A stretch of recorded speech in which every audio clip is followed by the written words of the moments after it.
You came to America with a dream. Maybe it was decades ago. Maybe it was just a few years back. You built something, a business, a career, a life. And then the war happened. The airstrikes. The sanctions. The chaos. The phone calls at 3 a.m. checking if your family in Tehran is okay. The frozen accounts. The broken supply chains. The business partners who disappeared overnight. If you are an Iranian American watching this right now and you are wondering how you pick up the pieces and start rebuilding, this video is made specifically for you. We are not going to give you empty motivation. We are going to give you a real, practical, step-by-step financial and entrepreneurial framework. Because you have rebuilt before. And you will rebuild again. Before you can rebuild, you need to clearly understand what broke and why.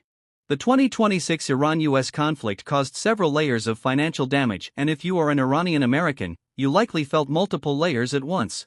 Layer 1: Energy and inflation. When the Strait of Hormuz was disrupted, global energy prices spiked dramatically. Gas prices inside the US surged over 16% in a single month. If you run a business that depends on transportation, logistics, or manufacturing, your operating costs just went up significantly overnight. Layer 2: Market volatility. Financial markets reacted with extreme uncertainty. If you had investments, stocks, real estate, retirement accounts, you watched them swing violently. Goldman Sachs cut the US GDP forecast by half a point. Consumer confidence hit historic lows not seen since the 1950s. Layer 3: Iran-specific economic collapse. If you had any business ties, family financial arrangements, or assets connected to Iran, the damage is even deeper. Iran's inflation skyrocketed. Food prices doubled. The Iranian rial collapsed. Assets inside Iran became nearly inaccessible or worthless in dollar terms. Layer 4: The psychological damage. This one is rarely talked about, but it is real. When your home country is at war, when your family is in danger, your decision-making ability suffers. Studies consistently show that financial trauma and personal anxiety lead directly to poor money decisions, overspending, freezing, or making impulsive investments out of fear.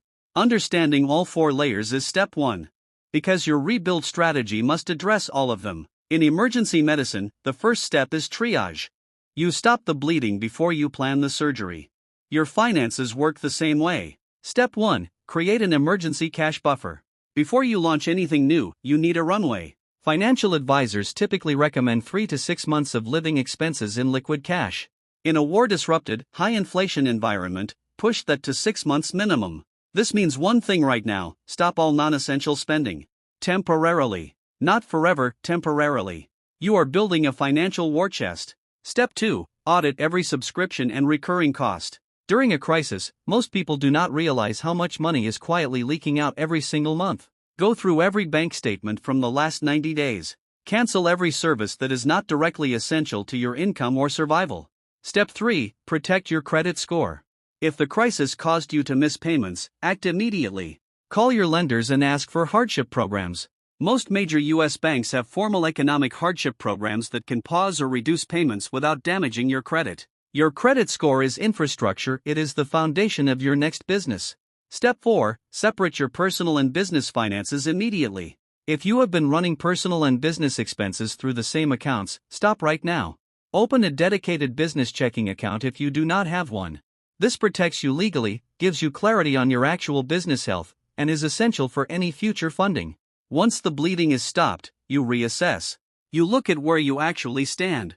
Ask yourself 3 questions. Question 1: Is my previous business model still viable? Be brutally honest here.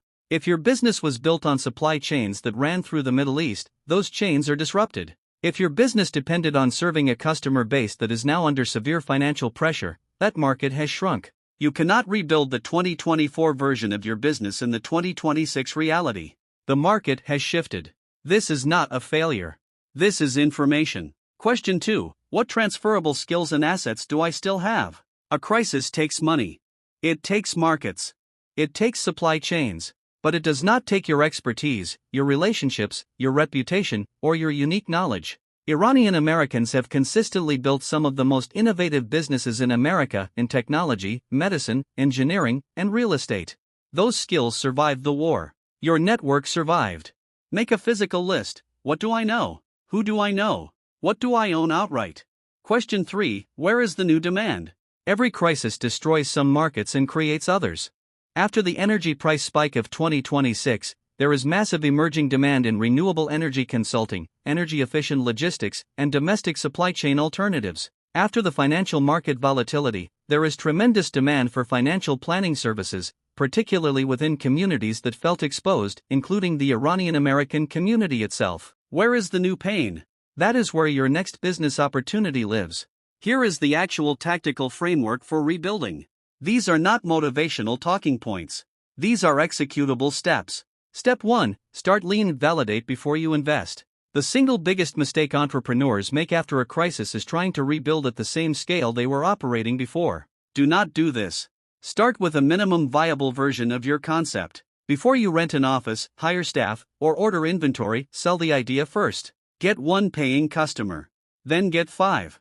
Validate that the market actually wants what you are offering in the new economic reality. Step 2. Leverage SBA resources. The U.S. Small Business Administration has specific loan and grant programs for businesses affected by economic disruptions, including war-related economic impacts. The SBA Economic Injury Disaster Loan Program provides low-interest loans for working capital. Explore these options before approaching traditional banks, which will have tightened lending standards in a high-inflation environment. Step 3. Tap into the Iranian-American network. The Iranian-American community is one of the most educated and economically successful diaspora communities in the United States. There are active Iranian-American chambers of commerce and business networks in Los Angeles, New York, Dallas, and Washington, D.C. These networks are not just social, they are economic infrastructure. They represent potential customers, investors, mentors, and partners who deeply understand your specific situation. Step 4. Build your digital revenue first. In a period of economic uncertainty, physical overhead is your enemy. Before you sign leases or purchase equipment, build a digital revenue stream. Consulting, coaching, digital products, online services, these require almost zero upfront capital and can generate income within weeks. Build your cash flow online first. Then invest that cash flow into physical infrastructure when the market stabilizes. Step 5. Document everything for tax advantages. War-related business losses are often deductible. Supply chain disruptions that caused revenue losses may qualify for specific tax relief provisions. Every dollar you lost, every contract that was canceled, every asset that was damaged, document it. Work with a CPA who specializes in small business tax strategy. In a year where your income likely dropped, aggressive and legal tax planning could give you back thousands of dollars in capital that you can reinvest. Here is what no one tells you after a crisis. The entrepreneurs who rebuild the fastest are rarely the ones who go back to exactly what they were doing before. The ones who come out ahead are the ones who use the forced reset to build something more resilient, something they would have built anyway if circumstances had demanded it. The Iranian-American community has done this before. After the 1979 revolution, hundreds of thousands of Iranian families arrived in the United States with very little and built extraordinary lives within a generation. They built medical practices, engineering firms, technology companies, and real estate portfolios. They did it with hustle, with education, with community, and with a work ethic forged by necessity. The 2026 war is not the end of your story. It is the inciting incident of the next chapter. The practical reality is this: inflation will moderate as the ceasefire holds. Economists at Goldman Sachs, Truist, and RSM all project that inflationary impacts are likely temporary if the ceasefire stabilizes. Interest rate cuts are expected later this year, which will make capital cheaper. New market opportunities are opening in energy, technology, and domestic supply chains. You are not rebuilding into a dead economy. You are rebuilding into a transitioning one.